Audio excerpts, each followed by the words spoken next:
예수님이 이 세상에 오신 이유는 임마누엘 하고자 하는 이유다라고 하는 것이 오늘 말씀의 이제 제목인데, 오전 시간에 임마누엘이라고 하는 하나님이 우리와 함께한다라고 하는 걸 어떻게 바라볼 거냐, 그래서 임마누엘을 해줄게라고 보내주신 아버지 하나님의 계획과, 이제 하나님이 보내셨어 그래가지고 제자와 백성들 사이에 와 계신 예수님을 보는 이 세상의 사람들의 관점이 참 다르다라는 것을 우리가 봤습니다.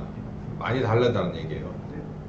그래서 세상 사람들은 무료급식 소장이거나 아니면 무료 병원장이거나 또 자기 출세할 수 있는 사다리 정도로 봤다면, 하나님은 그렇지 않다. 그래서 예수님은 어떤 생각을 갖고 있었냐, 그래서 그 얘기를 이제 마지막에 했죠. 예수님은 이걸 아셨다. 우리도 이거 알아야 된다는 거예요. 육체는 한계가 분명히 있다. 근데 어느 때냐 어느 장소에서 어떻게 오라는 것도 사실은 우리의 희망사항하고 안 맞을 가능성이 더 많다는 거예요. 그래도 받아들여야 됩니다. 사실 안 받아들이면 어쩔 건데, 그냥 안 받아들이려고 노력을 다른 방향으로 열심히 해도 이 시작과 끝은요, 이렇게 우리가 운신의 폭이 적어요. 내가 이 부모님 밑에서 이 나라에서 이 생일을 언제쯤 태어날 거라고 클릭하고 나오신 분이 아무도 없잖아요. 가는 것도 똑같아요. 가는 것도 하나님이 원하는 때 장소에서 원하는 방법으로 가는 거예요. 그렇게 안 가려고 노력을 많이 하겠지만 그렇게 쉽지 않습니다. 그래서 예수님은 그걸 아는 거예요. 시작과 끝이 하나님의 소관이기 때문에 우리는 순종하는 것이 그게 맞다라는 것을 아는 거죠. 그래서 그걸 받아들였다라는 겁니다. 이게 되게 굉장히 중요한 거예요.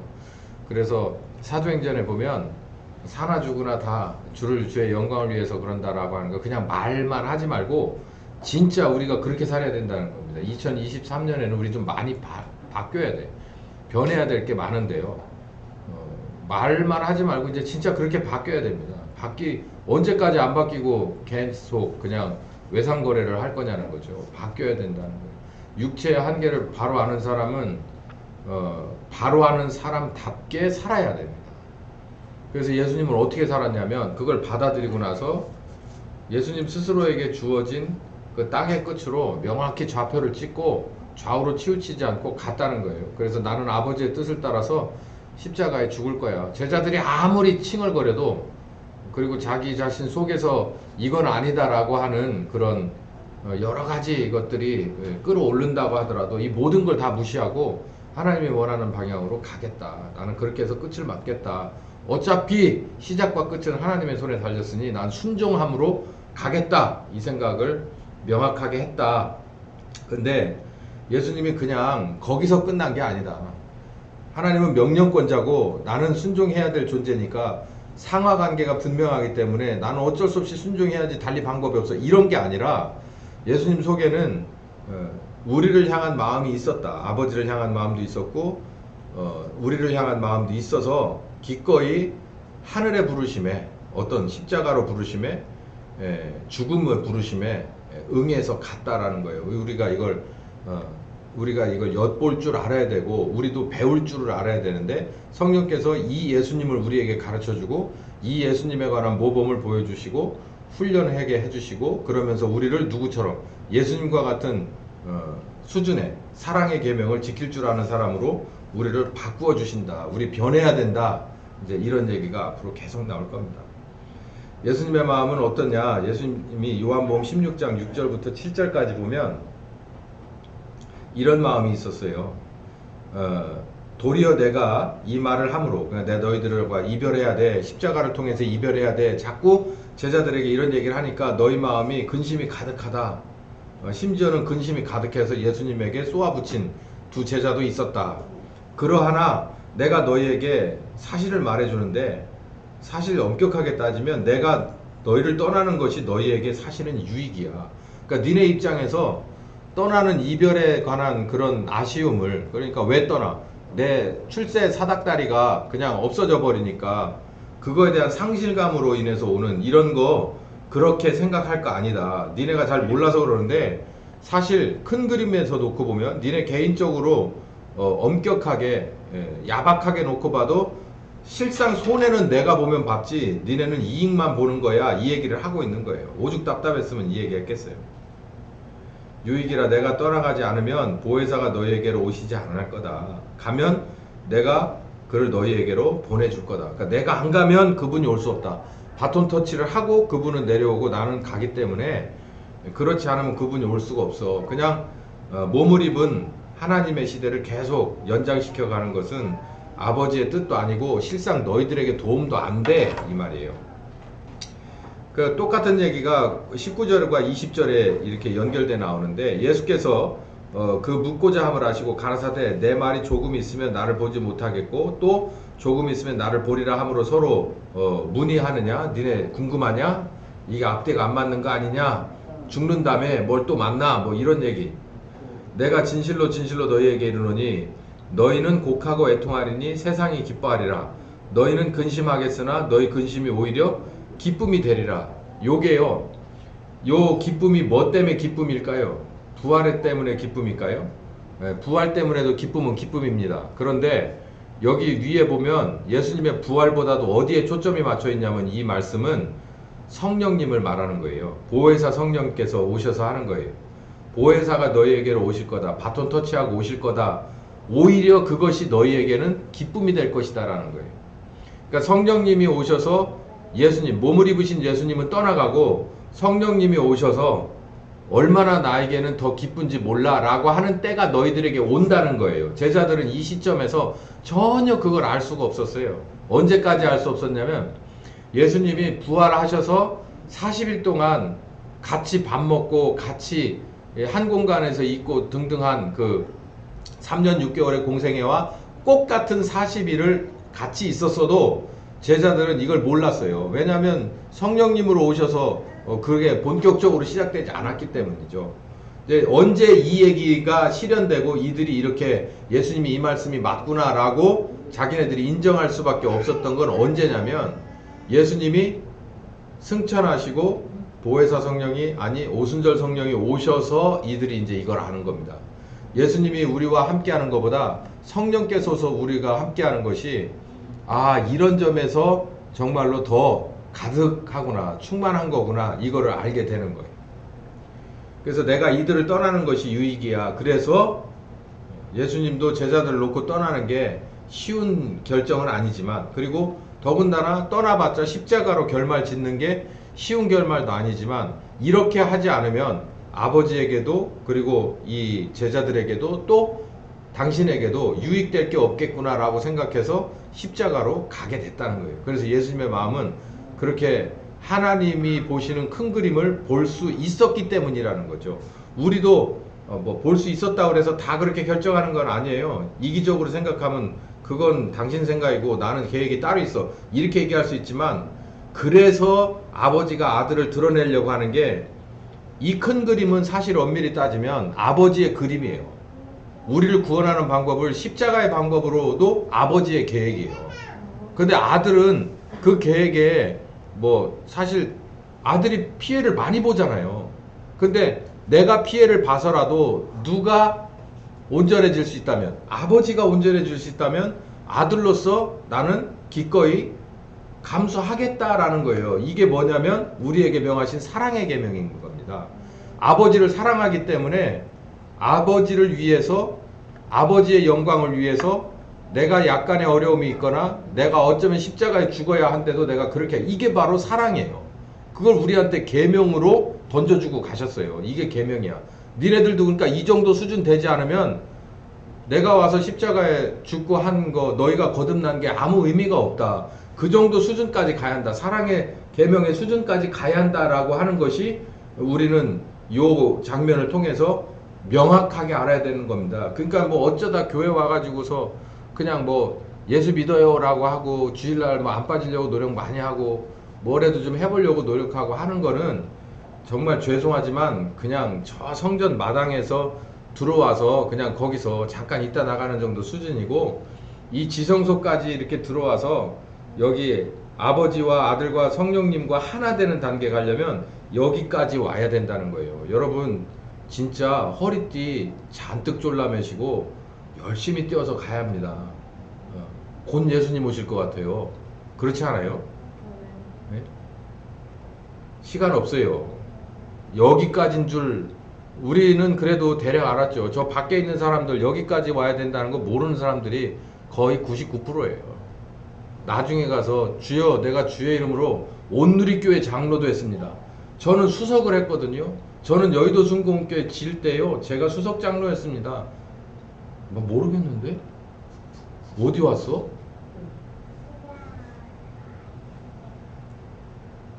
우리 교회는 그런 사람이 없길 바랍니다. 어떤 유익이길래, 여기가 핵심인데요. 실질적으로, 야, 진짜 제가 성경을 요 부분을 또 보고서 깜짝 놀랐어요. 뭐 안 읽은 건 아닌데, 이렇게 하나님이 이렇게 눈을 띄어서 보게 하면은 이게 앞뒤가 맞으면 이렇게 별이 번쩍할 때가 있어요. 어떤 유익이 있걸래? 도대체 임마누엘의 유익은 실질적으로 우리에게 어떠한 유익이 있느냐는 거예요. 이제 어떠한 유익이 있는가 한번 보자고요. 깜짝 놀랄 게 있습니다. 요한복음 16장 21절에서 27절까지 보면은, 잘 보이세요? 이거 잘 안 보일 수도 있는데 뒤에서 보면 좀 잘 안 보이죠. 이게 조금 큰 글씨로 만드는 걸 좀 배워야 될 것 같다. 제가 천천히 읽어볼게요. 이렇게 비유를 하십니다. 여자가 해산하게 되면 그때가 이르렀으므로 근심하나 아이를 낳으면 세상의 사람 난 기쁨을 인하여 그 고통을 다시 기억하지 않는 것을 너희가 알지, 이 얘기예요. 우리 중에서 지금 임신한 사람도 있죠. 임신한 사람이 아마 출산에 대한 생각을 하면 어떻습니까? 물어볼까?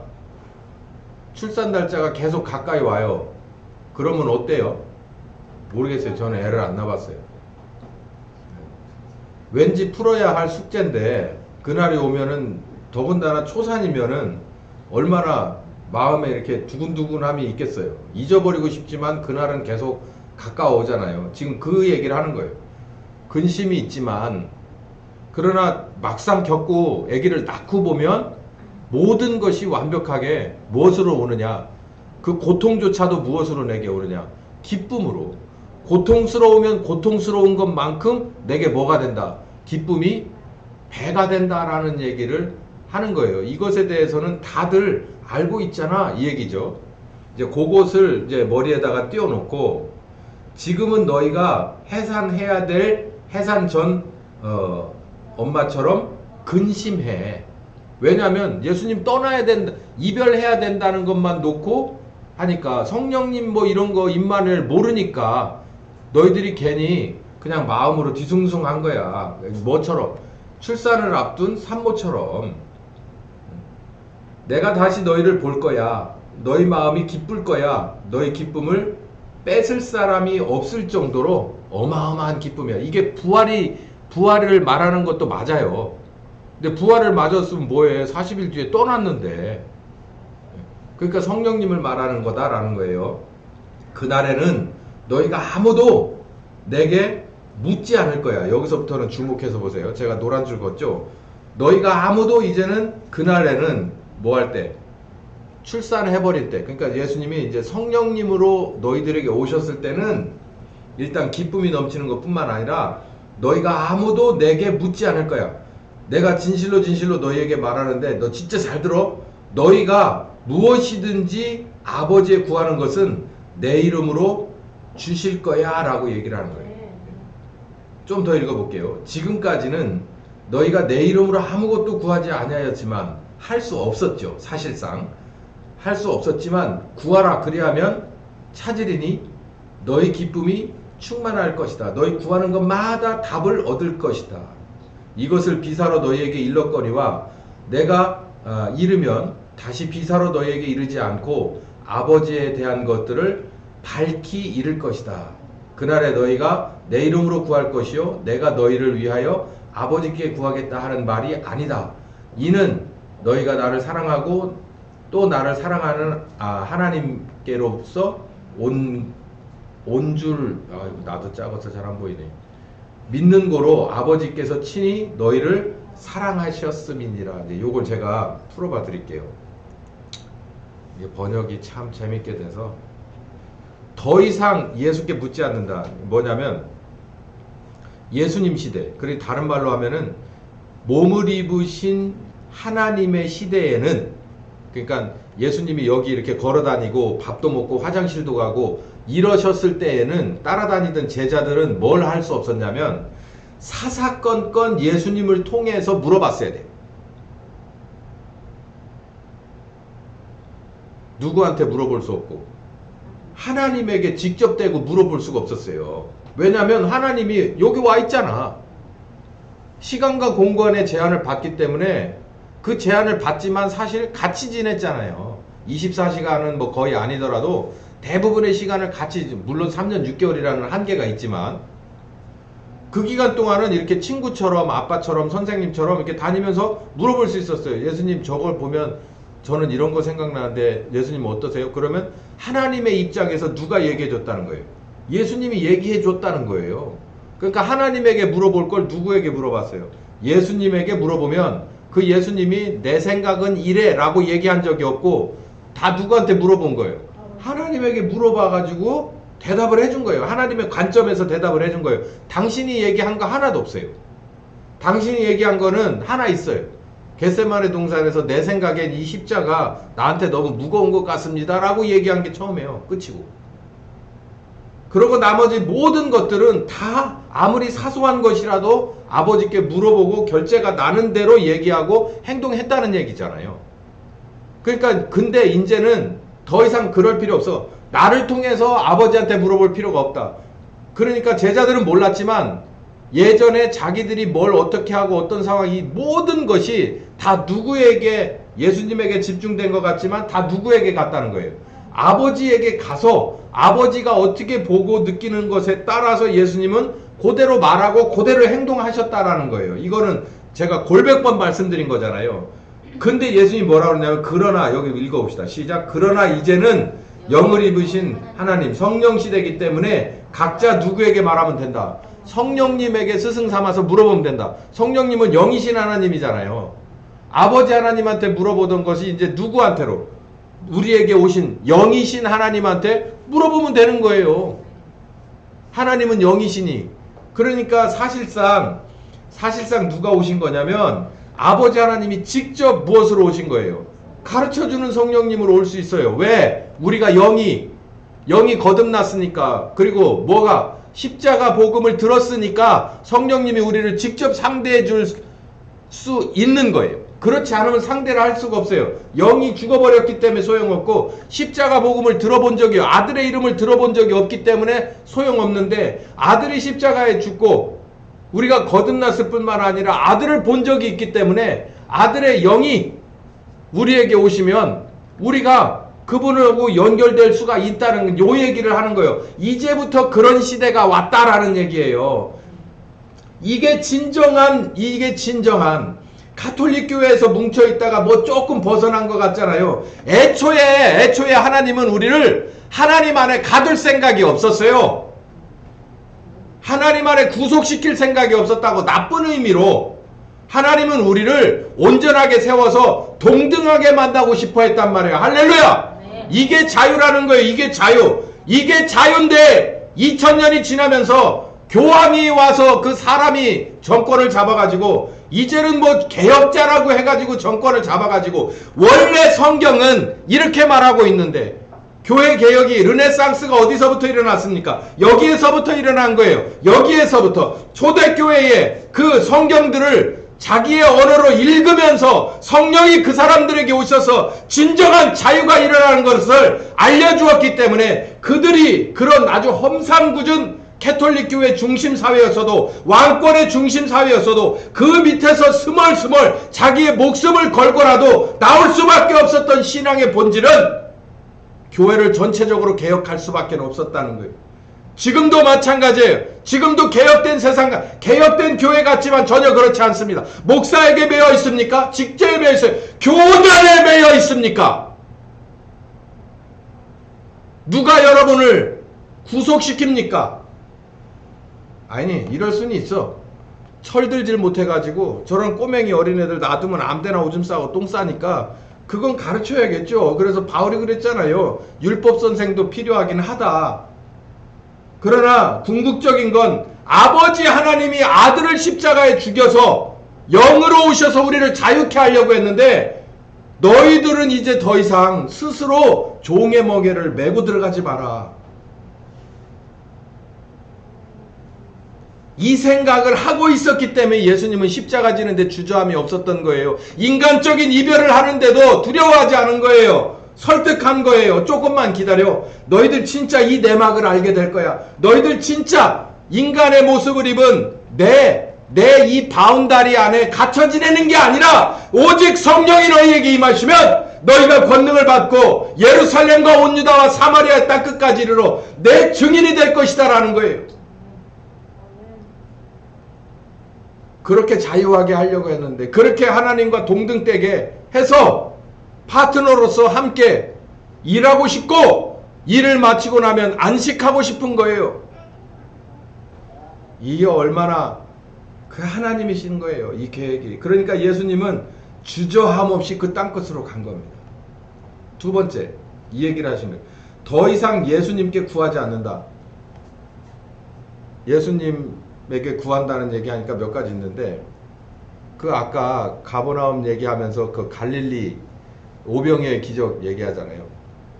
온갖 사람들한테 소문이 났어요. 예수님한테 가면 뭐 다 고친대. 그러니까 막 사람들이 여기저기서 막 왔어요. 근데 때가 됐는데 밥을 먹여야 되잖아. 그러니까 여러분, 점심때 우리 주일날 모여서 점심때 제일 쬐끔 먹는 사람이 누군 줄 아세요? 저예요, 저. 예, 저는 이제 설교 끝나고 나면 배가 고파집니다. 다들 많이 막 드시잖아요, 양껏. 근데 저는 절대 그렇게 먹을 수가 없어요. 왜냐하면 호스트니까 그래. 내가 이 모임의 주인이니까, 주인은 모든 것을 살펴야 되니까, 어디 구석에 앉아가지고 내가 먹을 만큼 막 배 두드려가면서 먹으면 호스트가 아니고 그건 손님이에요, 손님. 게스트. 예수님은 자기를 보러 따라온 사람들이 그렇게 많이 오니까 속으로 내심 부담된 거예요.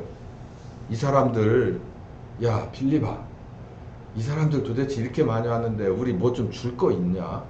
아니 솔직히 예수님 줄 거를 지들이 갖고 와야 되는 건데, 예수님이 하나님은 그런 거예요. 하나님은 호스트라서 지금 이 세상을 돌리는 운영자라서 지금도 졸지 않고 주무시지 않는 걸 믿으시기 바랍니다. 안식에 들어가고 싶은 거예요, 하나님도.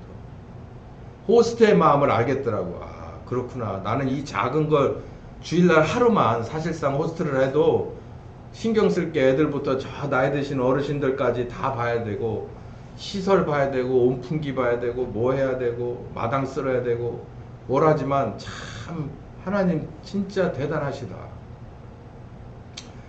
그 장면에서 보면 많은 사람들이 와서 뭐 말씀도 듣고 고침도 받고 이렇게 하고 가는 것을 볼 수 있죠. 그랬을 적에 사실상 빌립한테 물어보여요. 그러니까 빌립이 계산이 빠릅니다. 그래서 뭐라 하냐면 한 200데나리온 있어야 될 것 같은데요. 근데 솔직히 200데나리온 있어도 우리 같은 배달의 민족이 없잖아. 전화해가지고 여기요? 요기요가 없잖아. 요기요. 배달의 민족이나 요기요가 없잖아. 그러니까 200데나리온이 아니라 2000데나리온이 있어봐야 그거 먹을 수도 없는 거 뭔 소용이 있어. 그러니까 그 부담감은 모두 다 누구의 거였다? 예수님의 거였어요. 그러니까 다 누구만 쳐다보고 있는 거예요. 식사 때가 조금씩 지나면 거기 온 게스트나 여기 있는 호스트의 그 12명의 제자들이나 다 누구만 보고 있는 거예요? 예수님만 보고 있는 거예요. 어쩌실라나. 여러분들도 그럴 거 아니에요? 우리 5층에 밥 안 하고 있는데 점심때가 돼요. 12시 반쯤 되면은 다들 저 쳐다보고 있을 거 아니에요. 목사님이 뭐라고 얘기하려나. 똑같은 상황이 벌어졌어요. 그래서 예수님이 짓궂게 빌립한테 그럽니다. 야, 니들이 좀 가진 거 있으면 내서 좀 줘.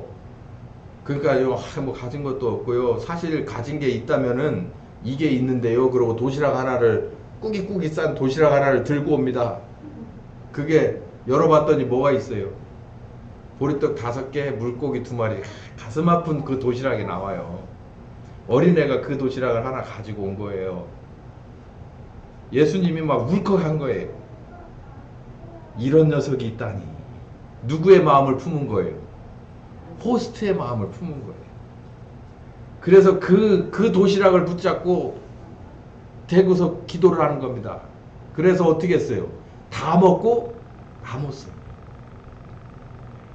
이젠 더 이상 예수님에게 구하지 않아도 된다. 그러니까 뭔 일이 있을 때 예수님만 이렇게 들여다볼 필요가 없어요. 우리가 뭐 해야 되냐면 여기 한번 읽어봅시다. 지금까지는 제자들이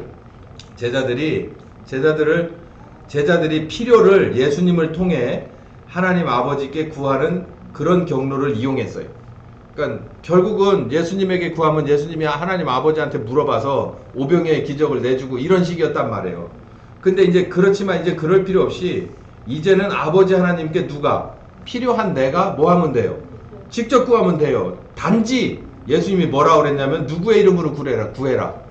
네 이름이 아니라 예수님의 이름으로, 내 이름으로 아버지께 구해라. 그러면은 아버지가 너희가 나를 사랑하는 줄 알고 내가 아버지를 사랑하는 줄 알까. 둘이 모두가 다 하나 되어 있기 때문에 너희들이 구해도 내 이름으로 구하면 아버지가 뭐 하실 거다? 결제해 줄 거다라는 얘기예요. 그러니까 또 부흥강사들 돌아다니면서 예수의 이름으로 명하노니 예수의 이름으로 명하노니 하고 있어요. 엄청 팔아 제꼈죠. 예수의 이름으로. 여러분 이 본문 요한복음 16장을 읽으시면서 아직도 그냥 덮어놓고 예수의 이름이면 그게 주문이 됩니까? 수리 마수리 수수리 사바. 이게 주문이 되나요? 여기 그렇지 않잖아요. 정말 이 복잡한 내막이 몸을 입으신 하나님이 정말 애지중지 사랑하고 불렀던 제자들을 떠나면서 이렇게 떠나야만이 내가 이들에게도 도움이 아버지와 그리고 이 모든 세상에 도움이 되겠다 해서 십자가를 눈앞에 두시고 이별하기로 작정하신 마음에서 앞으로 너희에게 내가 떠나면 오실 분이 오면 너희들의 위상은 이렇게 바뀌게 될 거야 라고 얘기를 하는데 우리는 너무 싸구려로 생각을 해. 그냥 손을 들고 막 이렇게 하는 무슨 모세 지팡이 마냥 생각을 하는데 그렇지 않아요. 이거는 전 우주적인 변화가 일어난 겁니다. 진정한 우리 개인이 옛날에 캐톨릭 시대에는 교황을 통해서 회개하고 교황을 통해서 구원받고 교황을 통해서 축복받고 뭐하고 하던 모든 게 이제는 그런 게 아니라 하나님께 직접 복음으로 믿음으로 나아갈 수 있어 라고 하는 이런 차원의 교회사가 아니라 애초에 원래 복음이 하나님의 의도가 예수님께서 오셔서 첫 번 제자들에게 예루살렘 교회가 생기기 전부터 이들에게 가르치고 이들을 이끌어 주신 것이 진정한 이 하나님과의 동등함 하나됨으로 이끌어 주셨다는 거예요. 그러기에 이제는 드려도 또 구해도 하나님께 드려도 하나님께 구해도 모두 누구를 아무도 통하지 않아요. 단지 누구의 이름을 의지하는 거예요. 예수님의 이름. 나를 사랑하셔서 십자가에 죽으신 아버지가 보내시고 나를 사랑하셔서 십자가에 죽으신 당신의 아들 예수 그리스도의 이름을 믿음으로 구합니다. 그분의 사랑 안에서 내가 당신에게 구합니다. 하나님 구합니다. 라고 하면 하나님이 이렇게 보고서 아 진짜 이게 사랑의 계명을 아는 정도 수준이구나 라고 하면은 다른 거 볼 거 없이 그냥 결제 나간다는 얘기예요.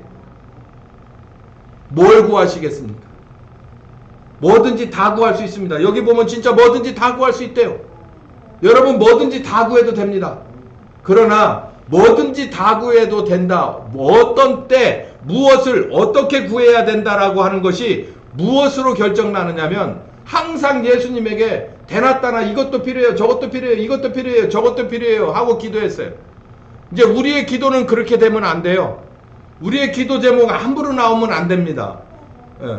뭐만 나와야 되냐면 우리 지난 금요 기도회 시간에 제가 알려드렸죠. 하나님의 나라와 하나님의 뜻 이외에는 우리에게서 기도 제목이 나오면 안 돼요. 왜? 나머지 건 뭐 하시니까? 알아서 채워주시니까. 그게 약속이니까. 아버지가 아들이 아버지의 나라와 아버지의 뜻만을 생각했어요. 그럼 우리도 예수님의 이름으로라면 예수님 닮은 기도가 가야 되니까 예수님의 이름으로라고 하는 말로만 하지 말고 예수님이 늘 자나깨나 아버지의 나라와 아버지의 뜻을 위해서만 기도하고 그대로 걸어갔으니까 나도 그 길 가게 해달라고 하나님의 나라와 하나님의 뜻을 그대로 가셨던 예수님의 뒤를 따라가겠다고 기도할 때 거기에 가로막힌 모든 것들을 앞에 놓고 기도할 때 이 모든 것은 하나님의 그냥 전결로 내려와 버리는 걸 믿으시기 바랍니다. 그냥 사사로운 것 구할 수 있어요. 그러면 우리나 저 칠성단에 가가지고 자식 잘나게 해달라고 서울대 보내달라고 하는 사람이나 내 틀릴 게 아무것도 없습니다. 우리들 수준이 우리들의 하나님을 그렇게 평가절하시키면 안 돼요. 그런 구석에다 세워두면 안 된다는 얘기입니다. 바울이 그리스에 갔을 때, 아테네에 갔을 때, 성경의 아테네에 갔을 때 온갖 신전이 다 있어요. 오죽하면 이름 모를 신에게도 있었다는 거예요. 거기에 가서 우리들의 신앙의 수준이 떨어지면 이름 모를 신 안에다가 야훼 하나님이다, 예수 그리스도를 넣어버리면 그냥 끝나는 거예요. 그러면 모든 신이 동등해지는 거예요. 그러나 바울은 그럴 수 없었습니다. 그래서 오직 예수만으로라고 외쳐서 유대인에게 욕먹고 헬라인에게 핍박받았던 거예요. 여러분의 하나님이 모든 신들의 그냥 그 정도 레벨입니까? 그러면 그냥 신입니다. 신. 구세주가 아니라 신인 거예요. 저와 여러분이 믿는 우리 교회가 바라보고 가는 신은 신 정도 수준이 아닙니다. 여호와 하나님, 구원하시는 하나님이세요. 그분의 아들은 우리들의 구세주이신 것입니다. 그래서 오직 그분에 관한 믿음만으로 우리는 하나님 앞에 나갈 수 있는 거예요. 두 가지가 좋아질 거야, 얘들아. 어떻게 했냐면 더 이상 내가 이제 끼지 않고 영이신 하나님과 너희들은 직접 만나는 거야. 그래서 그분한테 뭐든지 물어봐. 그리고 필요하다면 내 이름으로 그분 앞에 구해. 그러면은 그분이 알아서 오병이어의 기적과 같은 것도 일어난다는 거예요.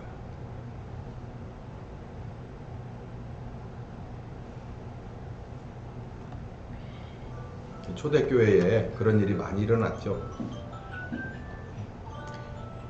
결국 예수님이 나에게 주시려고 하는 궁극의 목표는 구원이고 다시 말해서 자유입니다. 우리가 죄인으로서 정말 절망 가운데 있던 우리들을 대속의 은혜로 말미암아서 우리를 살리셨습니다. 거듭나게 하시고 우리 육체를 존립하고 무혈혁명 해서 영을 거듭나게 하시는, 그래서 우리를 임마누엘하게 하시는, 그리고 온전한 자연이 되게 하시는, 그리고 당신의 친구요 파트너로 삼으시려고 하는 것이 하나님의 의도입니다. 여기서 중요한 것은 이게 이제 의도인데 여기서 가장 중요한 것은 이 무혈혁명이에요.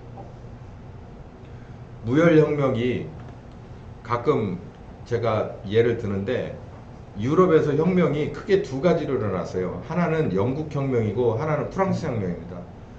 여러분 뭐 영국에서 혁명이 일어났나 라고 생각하는 사람이 별로 없을 정도로 영국에서는 혁명이라 말할 만큼 그렇게 피를 많이 흘리지 않았어요. 근데 프랑스 혁명은 나폴레옹 이후로 어마어마한 피를 흘렸습니다. 그래서 여기는 피가 많은 혁명이에요. 그래서 현대화되면서 피로 말미암아서 세워진 그런 그 현대화고, 그리고 영국은 그렇지 않고 피를 물론 있긴 하지만 프랑스에 비해서는 거의 피가 없다시피 한 무혈혁명이라고 하는 거예요. 그래서 왕과 신하와 그리고 이 백성들 사이에 서로 간에 계약 관계를 맺어서 왕은 이런 정도의 왕이고 신하는 이런 정도고 백성은 이런 백성이 돼서 권리장전을 만들어서, 이제 기억나시죠? 권리장전에 관한 얘기가 있었고, 그런 얘기가 나올 때 프랑스에서는 이건 아니다. 걔네들은 이 프랑스 헌장보다는 사실상 기요틴을 만들었죠.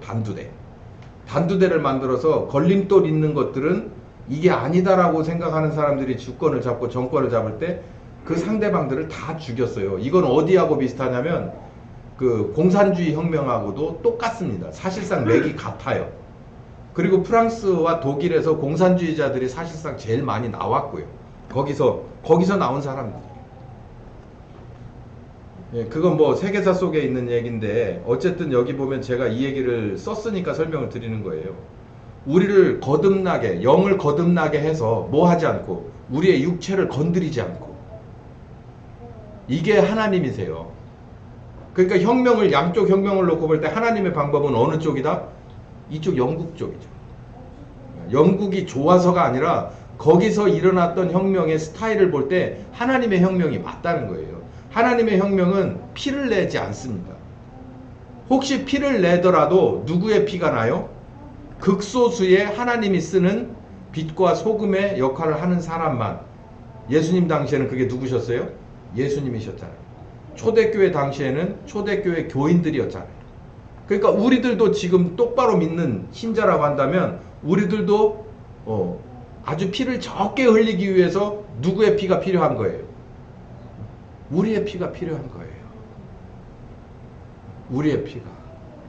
그래야 피를 적게 흘리면서 하나님이 원하는 구원, 새로운 기회를 남들에게 줄 수 있다는 겁니다. 저는 이걸 보면서 야, 진짜 하나님은 정말 하나님이시구나. 정말 하나님은 모든 걸 사랑하는데 그냥 놔두면 죽어서 태워버릴 수밖에 없는 그런 죄인들까지도 이렇게 사랑하는 거예요. 저거 필요 없는데 라고 생각하면 다 갖다 싹싹 쓸어 내버려 버릴 수도 있는데, 그렇지 않고 아들을 죽여서 아들의 피를 흘려서 저 죄인들을 다시 만들려고 하는 그 자체가, 이게 진정한, 글쎄요, 죄송합니다만 친환경주의자가 아닐까. 우리들 세상에서 친환경주의자들하고는 상대가 안 되죠. 당신의 피를 뽑아서 죽을 사람을 살리는 거예요. 온전한 자유인은 여기 있습니다. 요한복음 10장 14절에서 18절 읽어보면, 아버지께서 나를 사랑하시는 이유가 있어. 내가 다시 목숨을 위해서 목숨을 버리기 때문이지. 이게 잘 무슨 얘기인지 이해가 안 된다면, 이를 내게서 빼앗는 자가, 그러니까 내 목숨을 뭐 하자고? 목숨을 얻기 위해서 목숨을 버린다. 그 말은 뭐냐면 예수님의 목숨을 버려 너희들의 목숨을 살리는. 그러니까 나의 목숨 버려, 그러니까 너 살자고 나 죽이는 이런 일을 그렇게 해달라고 누가 강압적으로 해서 내 목숨을 앗아간 것이 아니라, 내가 뭐 했기 때문에? 스스로 나를 내놨기 때문에. 그래서 아버지가 나를 사랑하는 거예요. 여기 보세요. 나는 버릴 권세도 있고 다시 얻을 권세도 있어. 내가 선택의 여지가 있단 말이에요. 내가 너희를 위해서, 아버지를 위해서 내 목숨을 내놓고 안 내놓고는 전적으로 내가 알아서 할 문제지만, 이 계명은, 이 사랑의 계명은 내 아버지께서 나에게 주신 것, 내가 받은 거야. 그러니까 사랑의 계명을 나는 지킨다는 거예요. 이 말은 내가 아버지를 진짜 얼마나 사랑을 하면 아버지를 위해서 목숨을 내놓는 게 아니라, 아버지가 정말 목숨을 내놓고 싶어 할 만큼 사랑하는 존재가 있는데 그게 우리예요. 죄인이란 말이에요. 그 죄인을 제3자인 예수님이 이렇게 보는 거예요. 그 판을. 내가 진짜 아버지를 너무너무 사랑하는데 이들을 위해서 그냥 아버지가 노심초사해서 병약해져가는 꼴을 못 보겠어서 어떻게 하면 되나 봤더니 누군가가 대신 죽어야 돼요. 인간의 몸으로 가서. 그렇기 때문에 나를 보내주십시오. 내가 가서 하겠습니다. 라고 해서 가서 우리를 위해서 죽어 아버지를 만족시키고 우리에게 새로운 생명을 주셨다. 이게 뭐다? 사랑의 계명인데, 나는 누구한테 배웠다? 아버지에게 배웠다. 세상에 이런 종교라 이름할 철학이 있습니까? 없죠. 이건 정말 실존적으로 뭔가를 만들어내는 어마어마한 힘입니다. 요한복음 15장 11절에서 15절까지 보면 계명 얘기를 하죠. 내가 이것을 너희에게 이름은 내 기쁨이 너희 안에 있어 너희 기쁨이 충만하게 하려 함이라. 내 계명은 곧 내가 너희를 사랑한 것 같이 너희도 서로 사랑하는 이것이다. 사람이 친구를 위하여 자기 목숨을 버리면 이에서 더 큰 사랑이 없다. 사랑의 계명을 설명할 때 가장 좋은 비유가 친구를 위해서 목숨을 내놓는 거라는 거예요. 제가 아까 설명을 했죠. 너희가 나의 명하는 대로 행하면 나의 친구다. 이제부터는 너희를 종이라고 하지 않겠다. 종은 주인의 하는 것을 알지 못한다. 너희는 내 친구다. 왜냐하면 너희는 내 들은 것을 모두 너희가 알기 때문이다. 라는 거예요. 이걸 마지막으로 설명드리면서 말씀 마칠게요.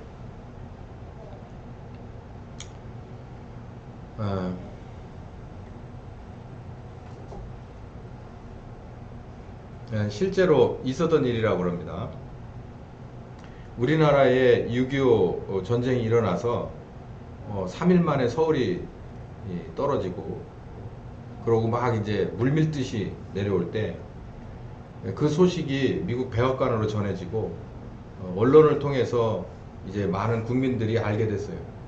여러분 아시다시피 쟤네들이 내려온 날이 주일날 새벽에 내려왔습니다. 그 주일날 새벽에 거기는 토요일날 저녁 때겠죠. 토요일날 저녁 때 잠자리에서 트루먼 대통령이 전화를 받았다는 거예요. 그러면서 이제 뉴스가 퍼지고 하는데 트루먼 대통령이 이걸 어떻게 해야 되나 고민을 많이 하고 있을 때 날이 밝고 전쟁이 전면전이다라는 것을 확인하고 이 문제를 결정해야 될까, 파병을 결정해야 될까 말아야 될까 고민할 때 전화 한 통을 받았대요. 빌리 그레이엄한테 전화가 왔답니다. 그래서 파병을 해야 된다, 한국 도와줘야 된다 이런 얘기를 하고 마지막으로 그랬대요. 당신 이거 분명히 아시오. 우리가 저 한국에 있는 몇 명이라고 얘기를 했는데 대략 어느 정도 숫자가 되는 그리스도인들이 저렇게 막무가내로 죽어나가는 저 모습을 우리가 보고 가만히 있으면 안 된다는 것이 나를 통한 하나님의 답입니다 라고 얘기했다는 거예요. 도와줘야 된다. 우리가 저 나라에 있는 크리스천을 살려야 된다. 그래서 그런지 정말 많은 사람들이 파병되고 전 많은 나라에서 도와주고 그게 이제 정치학자들의 관점이 아니라 저와 같은 이런 쪽에서의 보는 관점은 하나님이 이렇게 해서 우리를 위기에서 구원하셨구나 라고 하는 관점에서 그렇게 볼 수 있다는 거죠. 뭐 어떻게 보든 상관없습니다. 저는 그렇게 봅니다. 그래서 이것조차도 우리들의 6.25 전쟁에서 그 이루어진 판이 사랑이라고 하는 얘기를 빼면 안 된다라는 거죠. 우리 대한민국이라고 하는 나라가 어디에 있는 어떤 지구상에 어디 있는지를 모르고 파병된 군인들이 대부분인데 근데 그 나라에 있는 크리스천을 대부분의 그 연대의 미국의 젊은 청년들은 대부분 그리스도인들이었어요. 기독교인들. 그들이 파병될 때 저 동방에 있는 대한민국이라고 하는 나라에 크리스천들을 위해서 우리가 가야 된다. 마치 뭐 조금 비유가 적절하지 않지만 이 중세시대 십자군 전쟁의 자원에서 일어섰던 것처럼 이런 마음을 가지고 자기의 목숨을 걸고 나올 수 있었던 뭐 거기까지 거창하게는 보지 않더라도 여러분 모두에게 주어진 계명은 그렇습니다. 여러분을 목숨 걸고 사랑하신 아들을 하나님의 아들이라고 증거하는 일을 누가 계획하고 있냐면 아버지가 계획하고 있어요. 그 아들이 얼마나 아버지를 사랑해서 결국 십자가에게까지 자원해서 갔으며 그 십자가를 지고 성령께서 오셔서 내가 철들면서 성장하면서 그 아들의 크기가 얼마나 높고 위대하신지를 알았으니 이제는 나도 사실은 아버지의 뜻도 있지만 내가 누구를 사랑하는 내 주님을 사랑하는 마음이 어마어마해져서 아버지가 원하는 거라면 성령님과 아들을 증거하는 일에 예루살렘도 넘고 유다 사마리아 땅끝까지 가겠다라고 하는 것이 우리들의 어쩌면 자명한 사랑의 우리들 속에서 일어난 아들에 대한 예수님 그리스도 예수에 대한 사랑이 나와야 정상이 아니냐라는 거죠. 다시 리뷰를 해드릴게요. 우리들의 삶은 시작과 끝이 있습니다. 이걸 명확히 알아야 돼요. 건강하다고 그래서 언제까지 이게 유지되는 거 아닙니다. 어리다고 그래서 갈날이 아직도 챙챙하게 남은 것도 아니에요. 그렇다고 나이 먹고 병약하다고 내일 끝나는 것도 아닙니다. 우리에게는 공평하게 24시간이 주어지는 거예요. 내게 주어지는 24시간, 어쩌면 다음 달이 주어지고 내년이 내게 주어진다면 우리는 딱 한 가지 중심 돼야 돼요. 예수님을 사랑하는 그 중심이 내게 주어진 시간 동안 원하시는 대로 나를 통해서 다 드러나. 그게 바로 아버지의 나라와 아버지의 뜻을 위해서 드려지는 겁니다. 예수님이 오신 이후 두 번째 시간인데 임마누엘인데요. 임마누엘의 뜻은 아직도 진행 중입니다.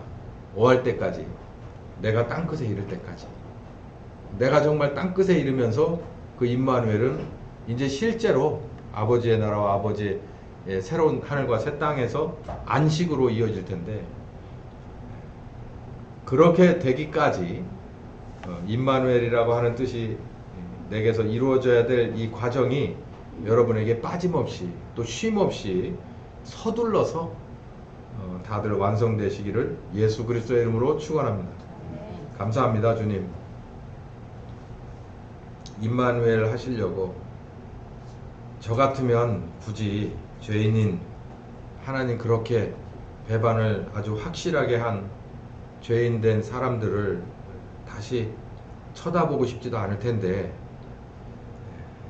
아들을 보내서 그렇게 사랑하셔서 우리에게 새로운 기회를 주시고 정말 한정된 육체 가운데서 가장 의미 있고 보람되고 확실한 삶을 또 칭찬받고 축복받을 만한 삶을 우리에게 제안해 주셔서 성령과 더불어서 아들의 증인되게 하시는 귀한 사명을 앞에 놓게 하신 것을 다시 한번 감사와 찬송을 돌려드립니다.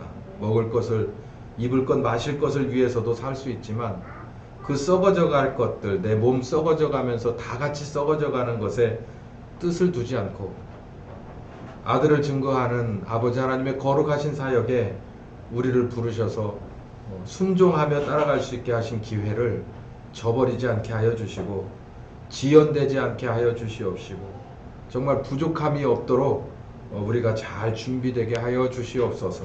하루를 아끼고 한순간순간을 성령님과 잘 배우고 훈련해서 우리 주님 원하시는 데까지 다 가게 하여 주시옵소서. 예수님의 이름으로 기도했습니다. 아멘. 네, 오늘 여기까지 하겠습니다.